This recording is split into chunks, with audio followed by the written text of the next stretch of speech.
지금 제 옆에 보이는 사람은 오늘 오전 박영수 특별검사팀에 소환된 유재경 주 미얀마 대사입니다. 혹시 어제 저녁 SBS 8시 뉴스 보셨는지 모르겠습니다. SBS 8시 뉴스에서 단독으로 보도해드렸는데요. 유재경 대사는 누가 면접 보고 추천했는지 아십니까? 최순실 씨가 직접 면접을 본 뒤에 미얀마 대사에 임명된 것으로 확인이 됐습니다. 최순실 추천으로 미얀마 대사가 됐다. 이 사실을 유재경 대사도 오늘 특검에 출석을 해서 바로 인정을 했습니다. 주영진의 뉴스 우비핑이 선정한 오늘의 말로 유재경 대사의 말을 선정을 해봤습니다. 먼저 오늘 특검에 출석하면서 유재경 대사가 기자들의 질문에 뭐라고 대답했는지 한번 보시죠. 예, 들어가서 다 성실히 답변하겠습니다. 면담하신 거는 맞나요? 자, 들어가겠습니다. 아니, 들어가서 말씀하시지 마시고 만난 건 맞아요? 들어가서 말씀드리겠습니다. 만나는지 여부라도 좀 말씀하고 들어가시죠. 특검에서 다 들어가서 부인 안 말씀드리겠습니다. 하시는 거죠? 대사 되기 전에 언질은 받으셨어요? 저는 지금도 누가 저를 대사에 추천했는지 알지 못합니다. 다만 만일 지금 보도되고 있는 것처럼 누군가가 어떤 저희를 갖고 저를 이 자리에 추천했었다 그러면 사람을 잘못 봤었다. 최순실 씨 만나신 적은 없으신가요? 들어가서 다 말씀드리겠습니다. 만난 적은 있으세요? 사람 잘못 봤다. 저 얘기를 기자들에게 왜 굳이 얘기했을까요? 글쎄, 결국 들어가면서 최순실 씨와의 관계는 언급은 안 하고 이제 들어가서 인정을 했던 거거든요. 그런 면에서 봤을 때 인정을 그때 가서 하더라도 나는 뭐 최순실 씨가 하라는 대로 한 것은 아니다라는 부분을 좀 얘기를 하고 싶었던 게 아닌가 싶습니다. 최 씨가 나를 추천했다고 하더라도 만만하게 볼 사람 아니다. 이게 이제 가장 큰 문제가 그 부분이거든요. 그러니까 유재경 대사가 지금 결과적으로 최순실 씨의 추천으로 내가 임명이 됐다라는 거를 인정을 했다고 지금 방금 이제 특검 측에서 밝혔는데 사실 그 최순실 씨 면접 보고서는 최순실 낙정을 받아가지고 여기서 지금 뭐 그 대사가 임명된 게 그거 자체가 유재경 대사 입장에서 죄는 아니거든요. 뭐 좀 면은 안 쓰고 정치적으로 문제가 있을지 모르지만 그게 죄는 아니라는 겁니다. 유재경 대사 입장에서는요. 근데 이제 가장 큰 문제가 뭐냐면 이 미얀마에서 그 코이카 사업 그 사업 때문에 최순실 씨가 유재경 대사를 낙점한 게 아니냐라는 의혹이 있는 것이고 거기 만약에 유재경 대사가 같이 무슨 어떤 이득을 받다든지 그 사업을 좀 밀어붙였다든지 이렇게 되게 되면 유재경 대사 입장에서 그게 범죄로 전환될 가능성도 있는 건데 그 사업은 아시다시피 지금 무산이 됐습니다. 그러니까 유재경 대사는 그 부분에 있어서 본인의 당당함 얘기를 하는 거죠. 나는 그 사업을 내가 좌초시켰다. 그러니까 내가 어떻게 최순실과 연결이 돼서 대사가 갔을지언정 나는 최순실 뜻대로 놀아난 건 아니야. 그러니까 나는 형법적으로는 아무런 죄가 없어. 이 얘기를 아마 유재경 대사가 하고 싶었을 겁니다. 그래서 그 부분에 대해서 기자들 앞에서 사람 잘못 본 겁니다. 이렇게 얘기를 한 거죠.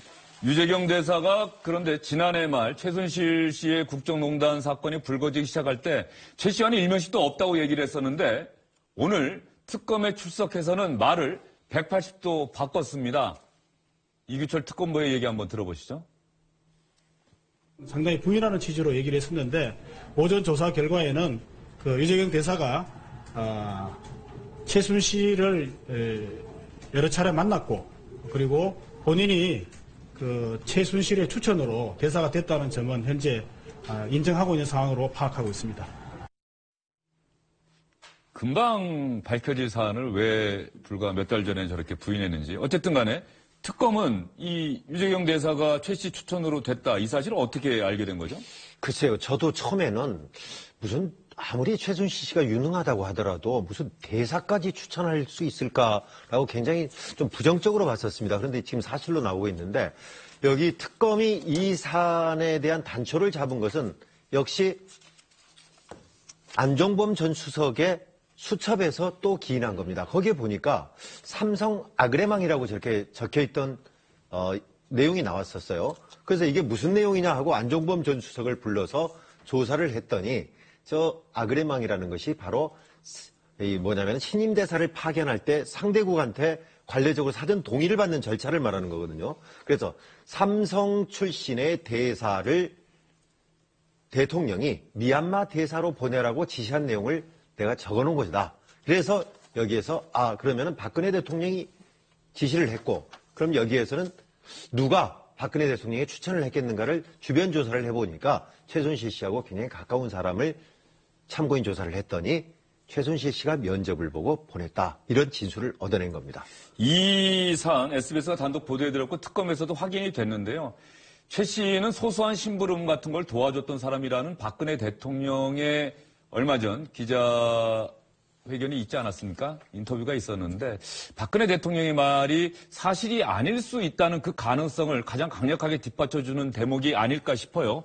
최 씨가 직접 면접 보고 추천한 사람이 대사가 되고 이랬다고 한다면 최 씨의 영향이 정말 상당했다는 얘기인데 어쨌든 간에 유재경 대사가 외교관이 아니라 기업 임원 출신이 외교 대사로 됐다라고 하는 건 대단히 이례적인 일 아닙니까? 뭐 그렇습니다. 뭐 미국 같은 경우야 뭐 기업인 CEO 출신도 국무장관 하고 뭐 그러는데 우리나라에서는 굉장히 이례적인 거죠. 일반적으로 이제 전문 외교관 아니고선 뭐 정치인 같은 사람들, 즉 이 주변 사강, 뭐 중국, 미국, 일본 이런 곳의 대사들은 뭐 대통령 최측근 정치인들이 가는 경우도 많습니다. 근데 다만 우리나라 실정에서 기업인이 직접 대사라고 하는 것은 굉장히 극히 드물다는 거죠. 지금 보시다시피 유재경 주미대사는 삼성전의 글로벌 마케팅 실장 출신입니다. 뭐 나는 지구 100바퀴를 돌면 영업을 배웠다 뭐 이런 책을 2015년에 출간할 정도로 해외 어떤 영업에 있어서는 뭐 굉장히 일가견 있는 사람은 알려져 있는데 문제는 미얀마와의 어떤 직접적인 인연은 없다라는 것이죠. 뭐 외교 이쪽도와 인연이 있는 것은 아니고요. 뭐 글로벌 영업이 외교의 전부는 아니지 않습니까? 물론 뭐 이 정부 들어서 베트남 전제주 대사 같은 경우도 LG 출신이고 기업인 출신들이 아주 간혹 임명이 되곤 했지만 그게 우리나라 외교 역사를 봤을 때 굉장히 이례적이기 때문에 왜 유재경 대사를 임명을 했을까라는 어떤 의혹이 있는 것이고 물론 기업인이라고 대사가 되지 말라는 법은 없습니다. 뭐 대통령이 당시에 설명한 대로 아니 미얀마라는 시장은 굉장히 중요한 시장이니까 해외 시장 개척 경험이 있는 민간 전문가를 영입했다. 그것도 좋은 명분은 됩니다. 지금 외교부에서 당시 발탁 당시에 했던 브리핑 내용 한번 보면서 얘기를 하시면 또 도움이 될 것 같아요. 유재경 내정자는 시장 개척 분야에서 해외 근무를 오래 했다. 그런 부분을 고려했다. 발탁은 어떻게 했느냐? 그건 답 못한다. 그건 답 못한다의 정답이 있는 거 아닙니까? 그렇습니다. 그 위에 있는 얘기는 참 좋은 얘기입니다. 충분히 저럴 수도 있어요. 뭐 삼성이 아니라 LG, SK 출신 다 갈 수 있죠. 근데 문제는 발탁은 어떻게 했는가? 대통령이 이런 민간 전문가를 어떻게 하십니까? 이 얘기 아니겠습니까? 그랬더니 그건 답을 못한다. 그래서 저 때도 혹시 이것도 또 하나의 수첩 인사 아니냐? 뭐 이런 얘기가 있었는데 수첩보다 더 센 최순실 인사라는 게 이번에 밝혀진 거죠. 기업인을 외국 대사로 임명하는 사례가 미국은 꽤 있다고 하는데 우리나라에서는 거의 없던 일 아닐까요? 제 기억에도 거의 기업인이 가는 경우는 없었던 것 같고요. 이런 식으로 가게 되면 사실 전직 공무원이라든지 외교관이 아니기 때문에 폴리티컬 어포인트라고 이야기를 하죠. 정치적으로 임명하는데 주로 이제 정치인들이 임명을 이제 받고 가는 경우가 많죠. 근데 기업인이 가는 경우는 사실은 저도 굉장히 드문 예가 아닌가 싶습니다. 네, 특히 미얀마 같은 경우는 우리하고 국교를 수립하고 난 뒤로 아직까지 한 번도 비외교관이 거기를 가본 적이 없습니다.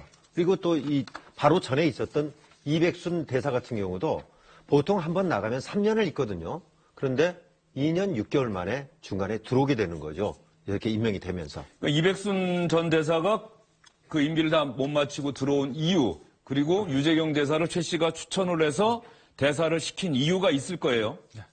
그 만약에 최순실 씨가 미얀마랑 전혀 관련이 없다 그러면 정말 왜 시켰을까 이런 의혹이 계속 생길 텐데 문제는 최순실 씨가 이 미얀마랑 어떤 밀접한 사업을 하려고 했다는 것이죠. 그게 바로 이제 ODA, 공적 원조 사업인 건데 우리나라 외교부 산하에 있는 코이카 국제협력재단이라는 곳에서 미얀마에 한 790억 정도 투자를 하기로 했습니다. 즉 부지는 미얀마 정부에서 되고 그 위에다 컨벤션 센터 같은 걸 쉽게 얘기하면 한류 관련 컨벤션 센터 같은 것을 우리가 지어주는 건데 거기에 한류 기업들이 이제 들어오는 거죠. K-팝, K-뷰티 이런 어떤 거대한 사업을 하는 겁니다. 결국 대통령 순방 앞두고 추진이 됐고 청와대에서 직접 주관하는 건데 문제는 그런 컨벤션 센터를 건립하다 보니까 대행사가 있지 않겠습니까?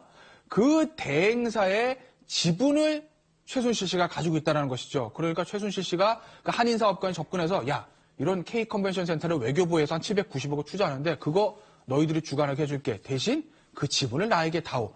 이렇게 작업을 했다라는 것이 지금 특검의 시각입니다. 특검 수사를 통해서 지금 저희가 말씀드린 내용이 사실로 드러난다고 한다면 정말로 사적 이익 추구를 위해서 국가기관 공직 인사를 최 씨가 마음대로 했다. 그렇죠. 뭐 이런 얘기가 되기 때문에 정말 충격적인 얘기인데요. 유재경 대사가 조금 전에 김태현 변호사가 여러분께 설명드렸던 그 의혹에 대해서 기자들이 질문했더니 부인을 했다고 합니다. 컨벤션 센터 관련된 얘기는 그 컨벤션 센터하고 우리 코리아타운 관련된 이거는 저희 대사관에서 저와 대사관 직원들이 최선을 다해서 막아낸 이런 케이스이기 때문에 만일 그런 이 건을 생각해서 저를 그 자리에 앉혔다 그러면 대단히 사람을 잘못 봤었다 한 부분은 자신 있게 말씀드릴 수 있습니다.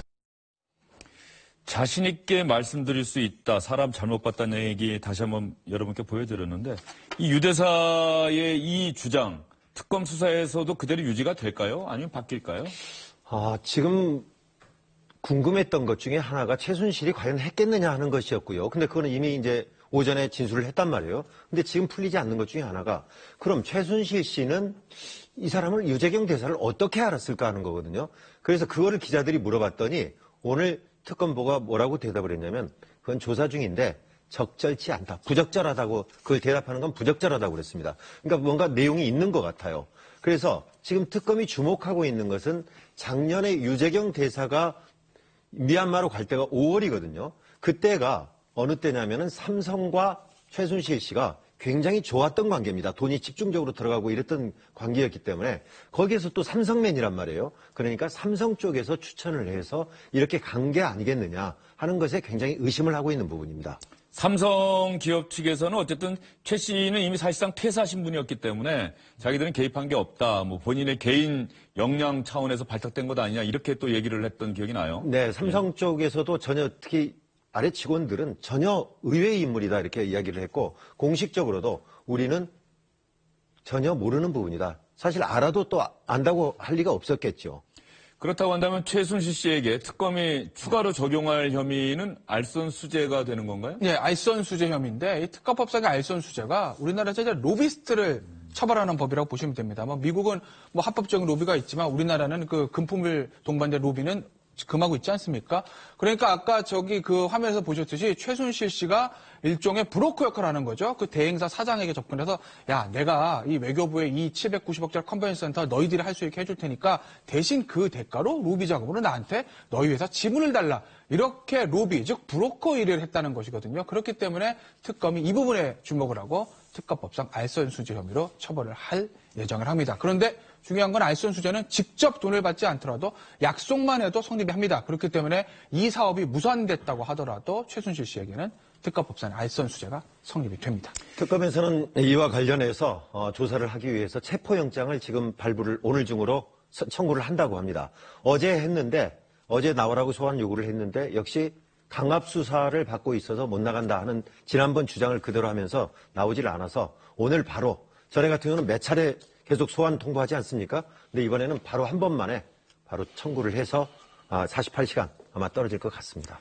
장관, 차관뿐 아니라 대사까지, 외교관까지 최순실 씨가 추천을 하고 최 씨가 추천한 인물이 장관, 차관, 외교관이 됐다. 어쨌든 이 사안을 특검이 어떻게 더 밝혀낼지 헌법재판소가 어떻게 판단할지 상당히 주목되는 부분이고요. 주영진의 뉴스브리핑이 두 번째 오늘의 말로 선정한 얘기는 멀리 덴마크에서 날아온 얘기입니다.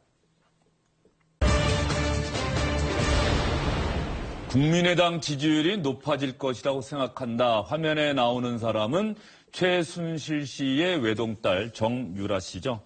덴마크 법원에서 어제 이 정유라 씨 구금기한 연장과 관련해서 공판이 있었는데 정유라 씨가 이 3주 더 연장되기로 덴마크 법원이 결정을 했는데 정유라 씨가 어제 법정에서 바로 이런 얘기를 했다는 거예요. 국민의당 지지율이 더 높아질 것이라고 생각한다. 정유라 씨가 국민의당 지지자라서 이런 얘기를 했을까요? 임광 기자. 네. 왜 이런 얘기가 나온 거죠? 지금 덴마크에서 지금 한국으로 강제로 들어오느냐 안 들어오느냐 또 거기서 계속 잡혀 있느냐 안 잡혀 있느냐 굉장히 중요한 사항 아니겠습니까? 근데 덴마크 법에서 강제로 송환하지 않고 풀어주기 위한 판단 중에서 가장 중요한 것이 정치적인 박해를 받고 있느냐 안 받고 있느냐 이게 굉장히 중요한 잣대거든요. 그러니까 나는 정치적으로 지금 희생자다 하는 것들을 부각시키기 위해서 지금 이렇게 강조를 했던 것 같습니다. 정유라 씨가 한 얘기를 여러분께 화면을 통해서 여러분께 자세히 전해드리도록 하겠습니다. 정유라 씨가 이렇게 얘기를 했다고 하네요. 한국의 특검 누가 선정했나? 박근혜 대통령이 선택했지만 추천은 국민의당이 했다. 특정 정당이 특검을 추천하는 게 한국의 풍토냐? 나도 이번에 그걸 알게 됐다. 또 있죠? 만일 대통령이 퇴임한다면 국민의당이 정권을 이어받나? 지지율은 높아질 것이라고 정권을 물려받는 것이 지지를 받는다는 뜻인가? 그렇다라고 얘기를 했다고 합니다. 그런데 제가 확인을 해봤어요. 박영수 특별검사를 국민의당이 추천한 거는 맞아요. 팩트를 잘못 보도 얘기한 건 아니더라고요. 그러니까 우리가 기자들인데도 불구하고 오늘 이거 확인하면서 맞냐 안 맞냐를 할 정도로 좀 지난 사안이다 보니까 우리도 헷갈려 하는데 외국에 나가 있는 21살짜리가 저렇게 정확하게 이야기할 정도 보면은 대단히 정치적인 식견이 높던가 아니면 다른 이유가 있었던 것 둘 중에 하나겠죠. 그러니까 정유라 씨는 아마 판사가 질문하니까 그냥 대답을 하다가 저런 얘기가 나왔던 것 같은데 오늘 아이 얘기를 하면서 또 눈물도 흘리면서 제발 석방해달라고 탄원을 했다 이런 소식도 들리던데. 아이 엄마기 때문에 아이에 대한 애틋한 마음이 있는 거면 이해는 하는데, 항상 이제 재판할 때마다 아이 얘기를 하지 않습니까? 이제 한국 대사 저를 만났더니 한국 대사로부터 전 남편, 신주평 씨죠. 신주평 씨가 특검에 아이를 한국으로 데려오겠다는 요청을 했다고 들었다. 즉, 남편이 특검에 와서, 우리 애 좀 한국으로 데려와야 되겠습니다. 그러니까 아이를 좀 인도를 해주세요. 이렇게 요청했다는 말을 내가 한국 대사로부터 전해 들었다. 그러니까 나는 여기서 아이랑 있어야지 가면 안 됩니다. 이렇게 항변을 했다는 건데, 특검 관계자는 여기에 대해서 아니다. 그런 일이 전혀 없다라고 밝혔습니다. 그래서 이것은 사실 일종의 진실 게임처럼 돼가고 있지 않습니까? 특검 쪽에서 밝힌 내용은 정 씨 아이를 한국으로 데려오겠다는 요청을 한 사실이 전혀 없다는 것이고, 아이의 문제는 특검과는 전혀 상관없다. 전 남편 신모 씨 온 적도 없다. 이렇게 이제 이규철 특검 대변인이 얘기를 했습니다. 저 얘기가 저는 맞다고 보는 것이 아이의 아버지가 그런 생각을 한다고 하더라도 아이를 인도하는 문제가 그냥 간단한 문제가 아닙니다. 사람을 어디 혐의가 있는 정유라 씨를 데려오는 것도 쉽지 않은데 덴마크는 아이를 물건도 아니고 인도하는 어떤 판결이라는 그런 것들이 현실적으로 불가능한 것이기 때문에 특검에서 저 요청이 설사 남편 쪽도 있었다고 하더라도 그걸 대사를 통해 가지고 정유라 씨한테 전달할 가능성은 저는 제로에 가깝다. 그렇기 때문에 저는 두 사람 말의 신빙성 중에 한 곳을 택하라면 저는 특검의 말이 맞다고 봅니다.